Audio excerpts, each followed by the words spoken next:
Entrepreneurship is all about solving problems or recognizing opportunities. When we mention problem solving here, it could also be looked at from recognizing opportunities in some cases. Richard Branson, one of the most successful entrepreneurs in the world and the founder of the Virgin Group, once said that to launch a business means successfully solving problems. Solving problems means listening. That's what he said. Listening to who? Your potential customers, or consumers, or users, your target market. Market research is an important step to start with before identifying a problem or opportunity. Market research is the process of gaining information about the area you are interested in, more specifically, getting to know your customers, users, or consumers. Which areas should you really do market research on? Of course, it depends on your area of interest. You can choose a topic and then narrow it down. For example, it could be in health, education, environment, transport, or anything, whichever area you're interested in. For example, let's choose a topic within the environment. We want to dive into the topic by asking, what aspect of the environment are you interested in? Let's say we want to look at plastic and its impact on humans. Recently, I heard about in the news that microplastic found in human lung tissue. What can be done about that? Researching the use of plastic would be good to start with. There are so many different types of plastics. How can we look for the opportunity to solve the problem, to create a business, to reduce the consumption of that type of plastic and solve the problem for everyone? In these cases, you can use a Pestle analysis to find out more information on different aspects of topic. Pestle stands for P-E-S-T-L-E, P for political, E for economic, S for social, T for technological, L for legal, and E for environmental. This analysis gives you an insight into each of these fronts and how they affect your target market and your potential idea. Before expanding on your topic, you first need to investigate and analyze the existing market and answer what is actually happening in this area. You can conduct both primary and secondary market research.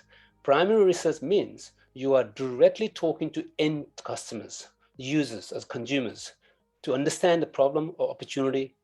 For that, you can conduct focus groups, surveys, online surveys, one-to-one interviews, or even observe how people do things around the topic. Secondary market research is about reading and finding information that have been produced by others, conducting depths of research and finding information from academics, associations, governments, industry reports, or other research sites that can help you to find out about the trend and what is happening to the market.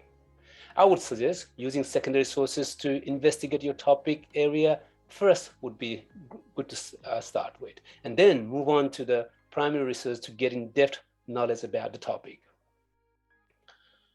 Understanding your customers and their requirements is really important. In design thinking process, it starts with empathizing customers for that reason.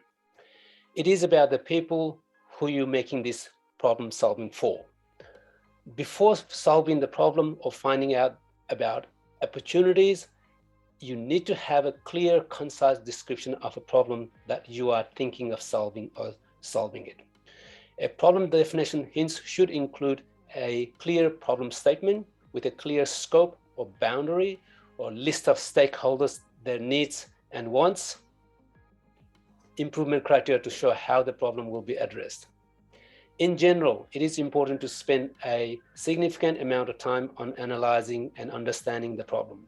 While saying this, I remember a quote from the greatest scientist, Albert Einstein.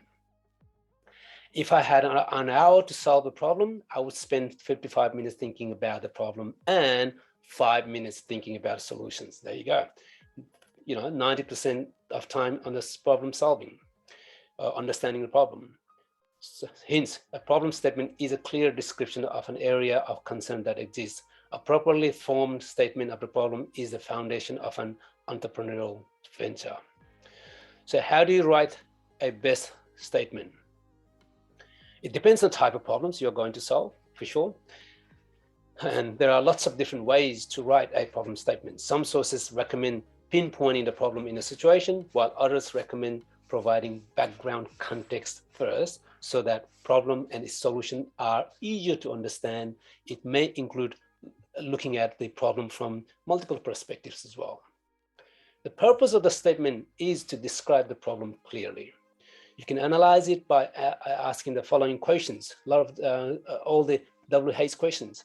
What is the problem? Who has the problem? Where and when does the problem occur? How often does the problem occur? What causes the problem? And also, what does the problem impact?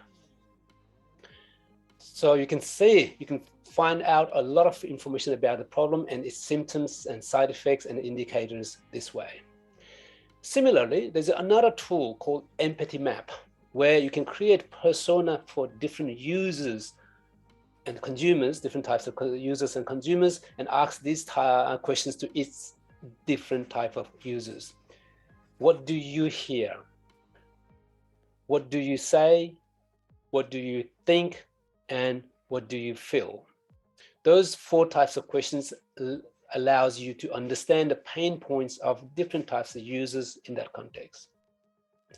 Let's look at an example. The problem of overcrowding in the public transport during the rush hours, either as a bus or train.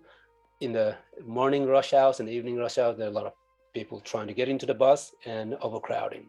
If you ask these questions to different passengers, you will gather a lot of data and you would also be able to summarize it, right? So what do they hear? Sometimes they can't get on the bus on time. They are squashed or lost something on the trip, right?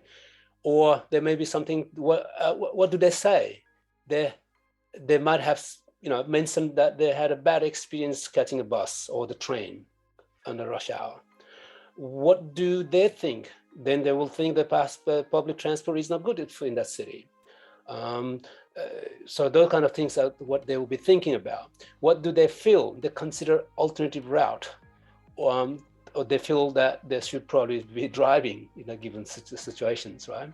So in summary, you can actually write a kind of a statement saying public transport passengers in the morning and evening rush hours cannot always get on a bus or train and travel comfortably due to the fact that the bus is full of people or overly crowded, which can lead to being late to work or schools even for some students.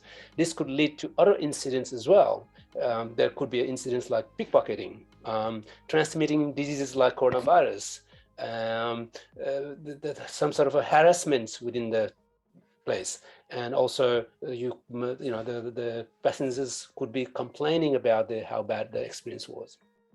So the problem was, problem in this example is overcrowded. Scope is morning and evening rush hours, and the consequences are, transmitting diseases, harassments, complaints, pickpocketing, and the improvement criteria is something that can be measured to be able to address it. So variables to measure improvement, in this case is number of passengers standing in the public transport, how many is the limit and how many extra are traveling, what is the improvement goal? Goals is to reduce to a certain number or lower it to certain limit. How will it be measured? Maybe through the census. So you can see this is an example of a problem definition. In this video, we looked at the importance of conducting market research in the area that might be interested for you to start your business, as well as writing good problem definitions. This knowledge will help you create a solid foundation of your business idea. We will catch up in the next video soon. Thank you.